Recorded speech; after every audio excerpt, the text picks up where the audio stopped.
स्थानिक स्वराज्य संस्थांच्या निवडणुका लवकरच जाहीर होणार. स्थानिक स्वराज्य संस्थांच्या निवडणुकीसंदर्भात आज सर्वोच्च न्यायालयात महत्त्वपूर्ण सुनावणी पार पडली. यात सर्वोच्च न्यायालयाने 4 महिन्याच्या आत निवडणुका घेण्याचे निर्देश निवडणूक आयोगाला दिले आहेत.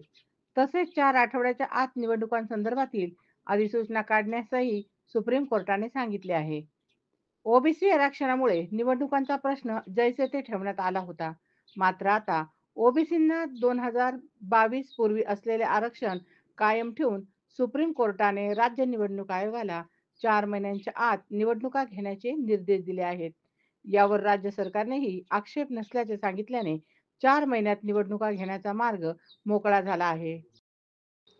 सर्वोच्च न्यायालयाने असे नमूद केले की ओबीसी आरक्षण संदर्भात उद्भवलेल्या अनेक मुद्द्यांमुळे राज्यातील स्थानिक स्वराज्य संस्थांच्या निवडणुका गेल्या अनेक वर्षांपासून झाल्या नाहीत.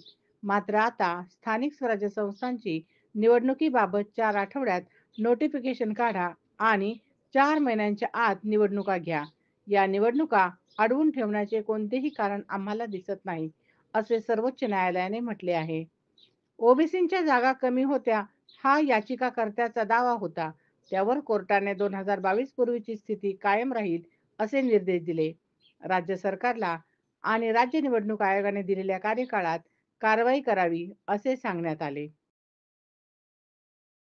दरम्यान मुंबई महापालिकेसह राज्यातील इतर महापालिकांच्या निवडणुका करोना काळापासून घेण्यात आलेल्या नाहीत.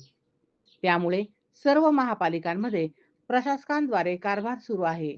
मात्र आता कोर्टाच्या या निकालानंतर राज्य सरकार आणि निवडणूक आयोगाला सप्टेंबर महिन्यापर्यंत राज्यातील सर्व महानगरपालिका आणि नगरपालिकांच्या निवडणुका घ्याव्या लागणार आहेत.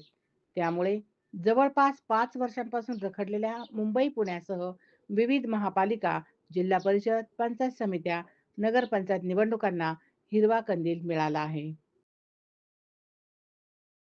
ताज्या घडामोडी जाणून घेण्यासाठी सन वार्ता न्यूज चॅनलला लाईक करा आणि सबस्क्राईब करा.